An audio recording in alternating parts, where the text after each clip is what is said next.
नमस्कार दोस्तों, GDP square channel पर आप सबका स्वागत है। अभी जो आप स्क्रीन पर मैसेज देख रहे हैं, आज हम उसके बारे में बात करने वाले हैं और इस मैसेज से जो भी अफेक्ट हुआ है वो अभी क्या एक्शन ले सकता है, इसके बारे में भी थोड़ी चर्चा करेंगे। तो चलिए शुरू करते हैं। अगर आप में से किसी को भी इनकम टैक्स डिपार्टमेंट से ऐसा कोई मैसेज या ईमेल आया है कि आपका रिफ़ंड रिस्क मैनेजमेंट प्रोसेस की वजह से रोक दिया गया है, तो बस आप घबराइए मत, क्योंकि आप अकेले नहीं हैं जिनको यह मैसेज आया है। लाखों टैक्स पेयर्स को इस समय ये नोटिस मिल रहे हैं, तो घबराने की कोई बात नहीं है इसमें। ओके, लेकिन याद रखिए, अगर आपने 31 दिसंबर से पहले कोई एक्शन नहीं लिया तो न सिर्फ आपका रिफ़ंड डूबेगा, बल्कि आपको 200% तक की पेनल्टी भी भरनी पड़ सकती है। तो आज के वीडियो में हम जानेंगे कि इस मैसेज का असली मतलब क्या है और आपको बचने के लिए क्या करना होगा। तो दोस्तों, सबसे पहले समझते हैं कि ये मैसेज क्यों आ रहा है। अगर आपको पता हो या आपने किसी से सुना हो कि इस बार income tax department artificial intelligence का इस्तेमाल कर रहा है, और ये इसलिए कर रहा है कि अगर कुछ गड़बड़ी हुई हो टैक्स पेयर से रिफ़ंड के मामले में, तो वो आइडेंटिफाई कर सके। ओके, तो अगर आपने अपनी इनकम कम दिखाई है या एटीसी, एटीडी और एचआरए जैसे डिडक्शंस बहुत ज़्यादा क्लेम कर लिए हैं, जो आपके फॉर्म 16 या एआईएस मतलब एनुअल इंफॉर्मेशन स्टेटमेंट, तो अगर इन दोनों से मैच नहीं कर रहा है तो सिस्टम उसे हाई रिस्क मान ले रही है। तो अगर आपको ये मैसेज आया है तो आप ये समझ सकते हैं कि एआई सिस्टम ने आपका रिटर्न हाई रिस्क कैटेगरी में डाला हुआ है, क्योंकि उस सिस्टम को जो आपने रिफ़ंड के लिए अप्लाई किया है उसमें और फॉर्म 16 या एआईएस रिलेटेड इंफॉर्मेशन में मिसमैच दिख रहा है। ओके, तो अभी ये आपको ये मैसेज आया, इसका मतलब ये नहीं है कि आपका रिफ़ंड रिजेक्ट किया गया है, बल्कि आप ये समझ सकते हैं कि आपका रिफ़ंड होल्ड पर रखा है, और जो कि इस मैसेज में एक्सप्लिसिटली मेंशन भी किया है विभाग ने।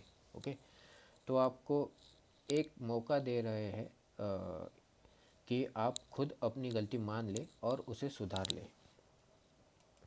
इस मैसेज के ज़रिए यही इनकम टैक्स डिपार्टमेंट की मंशा है कि आप अपनी गलती मान लें, अगर गलती की है तो, और उसे सुधार लें। ओके, तो अभी आपके पास क्या विकल्प है। तो अब ध्यान से सुनिए दोस्तों, आपके पास दो रास्ते हैं, और पहला रास्ता तब अपनाना है जब आपको लगे कि आपने कोई गड़बड़ी नहीं की है, आपने जो डेटा दिया है वो सही है और आपने कुछ गलत काम नहीं किया है। मान लो अगर आपके पास हर रुपए के डिडक्शन का पक्का सबूत है, जैसे रसीदें, रेंट एग्रीमेंट है, तो डरने की ज़रूरत नहीं है।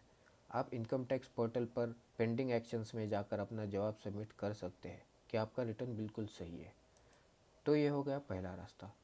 और दूसरा रास्ता हम तब सोचेंगे जब हमें लगेगा कि हाँ, हमने कुछ गलती की है, कुछ रिफ़ंड एक्स्ट्रा रिफ़ंड के लिए अप्लाई किया है जो हम डिज़र्व नहीं करते हैं। ओके, अगर आपने रिफ़ंड ज़्यादा लेने के चक्कर में फर्जी डिडक्शन दिखा दिए हैं, तो विभाग आपको चेतावनी दे रहा है इस मामले में।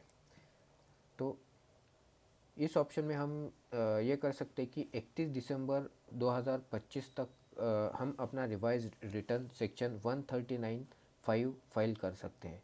इसमें हम अपनी गलती सुधार सकते हैं और सिर्फ बकाया टैक्स और ब्याज देकर बच सकते हैं।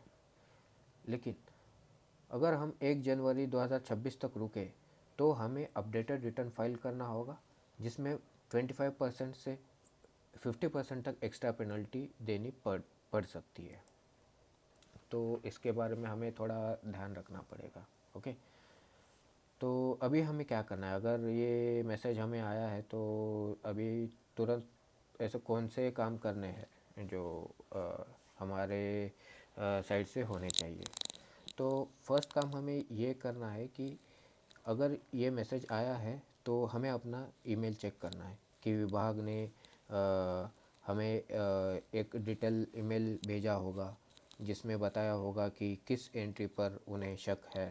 तो इसके रिलेटेड हमें थोड़ा वेरीफाई करना है कि मेल आया है या नहीं, और आया है तो किस एंट्री पर इनकम टैक्स डिपार्टमेंट को शक है।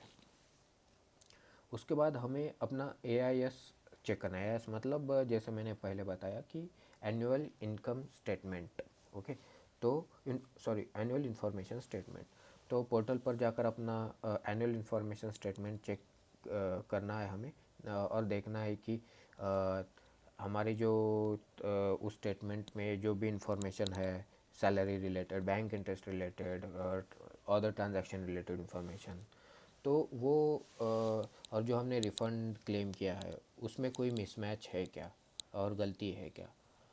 और अगर हमें कुछ गलती मिलती है तो तुरंत हमें रिवाइज्ड रिटर्न फाइल करना है।